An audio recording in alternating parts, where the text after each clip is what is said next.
Assalamualaikum warahmatullahi wabarakatuh. Nama saya Yulia Fifra Rahayu Putri dengan NIM 2003019, Prodi S1 Kebidanan dari Sekolah Tinggi Ilmu Kesehatan Sumatera Barat tahun 2020. Anatomi dan fisiologi sistem pernafasan. Adapun pengertian dari pernafasan adalah proses menggerakkan udara masuk dan keluar dari paru-paru untuk memfasilitasi pertukaran gas dengan lingkungan internal tubuh, terutama dengan memasukkan oksigen dan karbon dioksida. Sistem respirasi atau sistem pernafasan ini adalah sistem organ yang digunakan untuk pertukaran gas.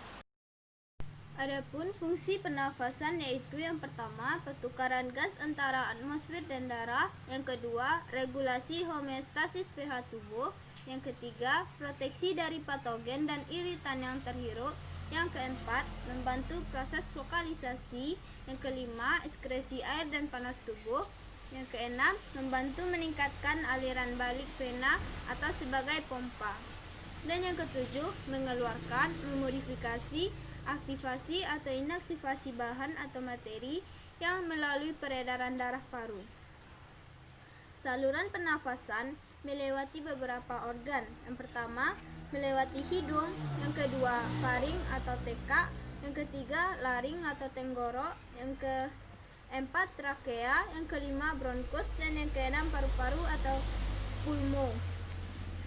Paru-paru terbagi lagi menjadi bronkus, bronkiolus, dan alveolus. Yang pertama, organ hidung. Bagiannya yaitu nares anterior adalah saluran-saluran di dalam rongga hidung. Saluran-saluran itu bermuara ke dalam bagian yang dikenal sebagai vestibulum nasi. Septum nasi memisahkan kedua kafum nasi. Struktur ini tipis, terdiri dari tulang dan tulang rawan, sering membengkok ke satu sisi. Nares posterior adalah saluran hidung bagian belakang, sebagai indera olfaktori atau sebagai penciuman. Adapun fungsi dari hidung yaitu yang pertama menghangatkan, yang kedua melembabkan, dan yang ketiga filtrasi, yang keempat kekebalan, dan yang kelima sebagai indera penghidung. Organ yang kedua yaitu faring. Faring berfungsi untuk menyediakan saluran pada traktus respiratori dan digestif. Adapun pembagian faring ada tiga. Yang pertama, nasofaring yang terletak di sebelah posterior hidung dan atas platum mole. Yang kedua, orofaring yang merupakan bagian dari faring yang merupakan gabungan sistem respiratori dan pencernaan. Terdapat fosil atau palatin tonsil. Yang ketiga, laryngofaring yang memanjang dari tulang hyoid ke kartilago krikoid. Adapun organ yang ketiga yaitu laring. Pada pria, laring sepanjang 5 cm, sedangkan wanita lebih kecil. Sedangkan pada bayi letaknya lebih tinggi. Fungsi utama dari laring adalah terjadinya vokalisasi. Laring melindungi jalan nafas bagian dari obstruksi benda asing dan memudahkan batuk. Bagian laring yang pertama, epiglotis, yang menutupi ke arah laring saat menelan. Yang kedua, glotis, yaitu ostium antara pita suara dalam laring. Selanjutnya, kartilago krikoid, yaitu kartilago terbesar pada trakea, sebagian membentuk jakun. Organ selanjutnya yaitu kartilago krikoid, satu-satunya cincin kartilago yang komplit dalam laring. Selanjutnya yaitu kartilago arytenoid yang merupakan gerakan pita suara. Pita suara melekat pada lumen laring. Selanjutnya fonasi, yaitu suara dihasilkan oleh vibrasi plika vokalis selama ekspirasi. Suara yang dihasilkan dimodifikasi oleh gerakan palatum mole, pipi, lidah, dan bibir, dan resonansi tertentu oleh sinus udara kranalis. Organ keempat yaitu trakea. Trakea merupakan tabung fleksibel di antara laring dan bifuratiotrakea. Trakea berjalan dari cartilago cricoidea ke bawah pada bagian depan leher dan di belakang manubrium sterni yang berakhir setinggi angulus ternalis atau taut manubrium dengan corpus sterni, atau sampai kira-kira setinggi vertebrata thoracalis. Yang kelima, dan di tempat ini bercabang menjadi 2 bronkus. Pada trakea terdapat 16-20 cincin cartilago yang memiliki panjang 9-11 cm dengan diameter 2,5 cm. Organ yang kelima yaitu bronkus. Bronkus merupakan cabang dari trakea. Bronkus yang terbagi menjadi bronkus dextra dan bronkus sinistra. Bronkus dextra lebih pendek daripada bronkus sinistra. Masing-masing bronkus terus bercabang sampai dengan 20-25 kali sebelum sampai ke alveoli. Sampai dengan percabangan bronkus terakhir, sebelum bronkiolus, bronkus dilapisi oleh cincin tulang rawan untuk menjaga agar saluran nafas tidak kolaps atau kempis sehingga aliran udara lancar. Bronkus bronkiolus, vestibulum atrioalveoli menuju ke paru-paru. Organ keenam yaitu alveoli. Alveoli merupakan bagian terakhir dari perjalanan udara. Di alveoli terjadi pertukaran gas antara karbon dioksida dan oksigen dari pembuluh darah kapiler dengan udara. Di alveoli terdapat sekitar 300 juta alveoli di kedua paru dengan diameter masing-masing yang rata-ratanya 0,2 mm. Dan organ selanjutnya yaitu paru-paru. Paru-paru atau disebut juga dengan pulmo terbagi menjadi 2, yaitu pulmo dextra yang terdiri dari 3 lobus dan pulmo sinistra yang terdiri dari 2 lobus. Paru-paru terdapat dalam rongga toraks pada bagian kiri dan kanan. Paru-paru memiliki yang pertama yaitu apeks, yang mana apeks paru meluas ke dalam leher sekitar 2,5 cm di atas clavicula. Yang kedua, permukaan costa vertebra yang menempel pada bagian dalam dinding dada. Yang ketiga, permukaan mediastinal yang menempel pada perikardium dan jantung. Dan yang keempat, basis yang terletak pada diafragma. Paru-paru dibungkus oleh pleura. Pleura terbagi menjadi 2, yaitu pleura visceral yang mana pleura yang menempel langsung ke paru, dan yang kedua pleura parietal yang menempel pada dinding rongga dada dalam. Di antara pleura visceral dan pleura parietal terdapat cairan pleura yang berfungsi sebagai pelumas sehingga memungkinkan pergerakan dan pengembangan paru secara bebas tanpa ada gesekan dengan dinding dada. Rongga dada diperkuat oleh tulang-tulang yang membentuk rangka dada. Rangka dada ini terdiri dari costae atau iga-iga, sternum atau tulang dada sebagai tempat sebagian iga-iga menempel di depan, dan vertebra torakal atau tulang belakang sebagai tempat menempelnya iga-iga di bagian belakang. Terdapat otot-otot yang menempel pada rangka dada yang berfungsi penting sebagai otot pernafasan. Otot-otot yang berfungsi dalam pernafasan adalah sebagai berikut. Yang pertama, intercostalis externus. Inter yang artinya antar, costalis yaitu tulang iga, dan externus luar. Jadi antar iga luar yang mengangkat masing-masing iga. Yang kedua, sternocleidomastoid yang mengangkat sternum atau tulang dada.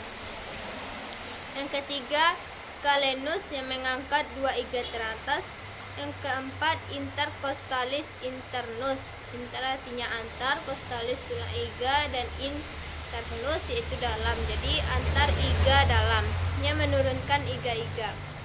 Otot perut yang menarik iga ke bawah sekaligus membuat isi perut mendorong diafragma ke atas. otot dalam diafragma yang dapat menurunkan diafragma. Mekanisme pernafasan. Pernafasan terbagi menjadi dua, yaitu pernafasan dada dan pernafasan perut.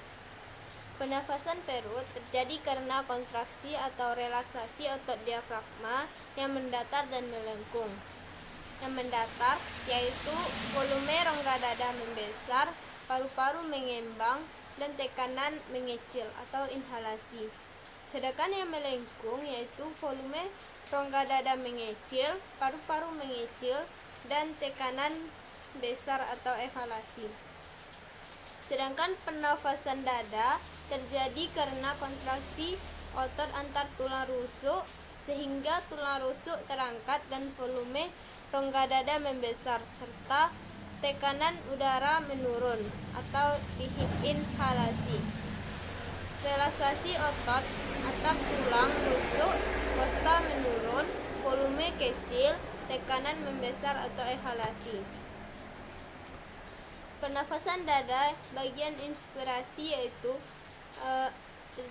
musculus intercosturalis berkontraksi atau bekerja, kemudian tulang rusuk terangkat, lalu rongga dada membesar dan paru-paru mengembang, kemudian tekanan udara rongga paru-paru menurun sedangkan di luar naik, kemudian udara dari luar masuk ke paru-paru.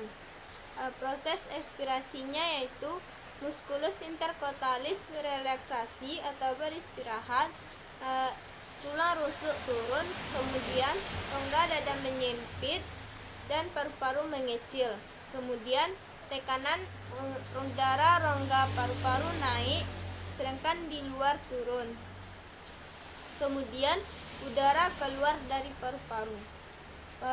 Pernafasan perut yang inspirasinya yaitu otot diafragma berkontraksi atau bekerja, kemudian diafragma mendatar, lalu rongga dada dan paru-paru mengembang, kemudian tekanan udara rongga paru-paru menurun, lalu udara dari luar masuk ke paru-paru.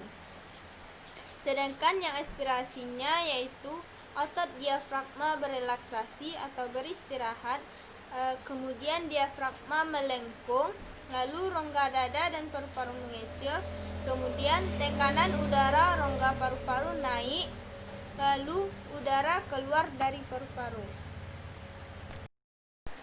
Proses respirasi yang pertama, ventilisasi, yang merupakan proses keluar dan masuknya oksigen dari atmosfer ke dalam alveoli atau dari alveoli ke atmosfer. Yang kedua, difusi atau pertukaran gas, yang merupakan pertukaran oksigen di alveolus dan juga di sel atau jaringan tubuh. Yang ketiga, transportasi gas, yang merupakan proses pendistribusian oksigen kapiler ke jaringan tubuh dan karbon dioksida jaringan tubuh ke kapiler. Transportasi gas dipengaruhi oleh beberapa faktor, yaitu curah jantung, latihan, perbandingan sel darah dengan darah secara keseluruhan atau hematokrit, serta eritrosit dan kadar hemoglobin. Transportasi oksigen dan karbon dioksida dalam darah. Oksigen yang diambil darah dari alveoli diangkut ke sel jaringan melalui dua jalur. Yang 97% akan terikat dengan hemoglobin dalam eritrosit sebagai oksihemoglobin, yang 3% larut dalam plasma. Sedangkan karbon dioksida sebagai sisa hasil metabolisme dibawa ke paru-paru melalui 3 jalan. 70% sebagai bikarbonat HCO3- yang bertindak sebagai buffer, yang 23% terikat dengan hemoglobin sebagai karbaminohemoglobin, yang 7% larut di dalam plasma. Yang keempat yaitu regulasi respirasi, yang terdiri dari volume dan kapasitas paru-paru. Bagiannya yaitu volume tidal atau disingkat dengan VT, yaitu volume udara dari hasil inspirasi atau expirasi pada setiap kali bernafas normal lebih kurang 500 cc per mililiter pada rata-rata orang dewasa muda. Selanjutnya, volume cadangan atau inspirasi atau disingkat dengan VCI, yaitu volume udara ekstra yang dapat diinspirasi setelah volume tidal yang sebanyak lebih kurang mencapai 3000 cc per mililiter. Selanjutnya, volume cadangan ekspirasi atau VGA, yaitu volume udara yang masih dapat diekspirasi kuat pada akhir ekspirasi normal, lebih kurang mencapai 1100 cc per mililiter. Selanjutnya, volume residu atau FR, yaitu volume udara yang masih tetap berada dalam paru-paru setelah ekspirasi kuat, lebih kurang sebanyak 1200 cc per mililiter. Adapun spirometri, yaitu metode yang digunakan untuk mencatat volume udara yang masuk dan keluar dari paru-paru. Jadi kesimpulan yang dapat saya ambil dari anatomi dan fisiologi sistem pernafasan adalah seperti video berikut ini. Sistem respirasi. Kita akan belajar dan memahami tentang bagaimana proses bernafas atau menghirup oksigen dari udara dan melepaskan karbon dioksida ke udara. Pada manusia, organ utama pada sistem pernafasan terletak di dalam rongga dada. Seperti yang kita ketahui, paru-paru terletak di dalam tulang rusuk dan dipisahkan oleh sekat yang bernama diafragma, yang merupakan sekat pemisah antara rongga dada dan rongga perut. Paru-paru diselubungi oleh selaput tipis yang bernama pleura. Paru-paru kanan terdiri dari 3 bagian atau lobus, yaitu lobus superior, lobus medialis, dan lobus inferior. Sedangkan paru-paru kiri ukurannya lebih kecil daripada paru-paru kanan dan bagiannya hanya 2, yaitu lobus superior dan lobus inferior. Kemudian ada bagian yang dinamakan dengan bronkus. Bronkus merupakan percabangan dari trakea menuju paru-paru kanan dan paru-paru kiri. Pada trakea terdapat cincin tulang rawan yang berfungsi untuk mempertahankan bentuk pipa dari trakea. Kemudian ada bagian yang dinamakan paring, yang merupakan penghubung antara lubang hidung dan trakea. Pada saat bernafas, molekul oksigen akan masuk melewati hidung dan akan menuju paru-paru melewati paring, kemudian trakea, dan akan diteruskan ke paru-paru melewati bronkus. Udara dari dalam bronkus akan diteruskan menuju alveolus melewati cabang bronkus yang dinamakan bronkiolus. Dari dalam bronkiolus, udara akan diteruskan menuju ke alveolus untuk terjadi pertukaran antara oksigen dan karbon dioksida. Alveolus dikelilingi oleh banyak pembuluh kapiler. Alveolus terdiri dari ruangan-ruangan kecil yang dinamakan dengan ruangan alveolus. Di dalam ruangan alveolus terdapat banyak pori-pori. Pada pembuluh kapiler terdapat banyak sel darah merah yang nantinya akan mengikat molekul oksigen, sehingga molekul oksigen dari dalam alveolus berdifusi keluar menuju pembuluh kapiler dan akan diserap oleh sel darah merah, sehingga sel darah merah yang tadinya berwarna keunguan akan berubah warna menjadi merah karena adanya kandungan oksigen. Oksigen selanjutnya diedarkan ke seluruh tubuh oleh sel darah merah melewati pembuluh-pembuluh darah, sedangkan molekul karbon dioksida akan berdifusi ke dalam alveolus dan akan berkumpul di dalam ruangan alveolus. Kemudian, karbon dioksida akan dikeluarkan keluar tubuh melewati cabang bronkus yang dinamakan bronkiolus. Kemudian, melewati bronkus dan menuju ke trakea dan pada akhirnya akan dikeluarkan keluar tubuh melewati lubang hidung. Proses menghirup udara dari luar atau menghirup oksigen dinamakan dengan proses inspirasi, di mana otot diafragma berelaksasi sehingga udara dari luar masuk ke dalam paru-paru dan kemudian terjadi pertukaran antara oksigen dan karbon dioksida di dalam alveolus. Kemudian proses ekspirasi, di mana otot diafragma berkontraksi sehingga udara yang kaya karbon dioksida dari dalam tubuh dikeluarkan melewati lubang hidung keluar tubuh. Proses inspirasi dan ekspirasi inilah yang kita sebut dengan proses respirasi. Proses respirasi kita lakukan setiap harinya, setiap detik selama proses kehidupan.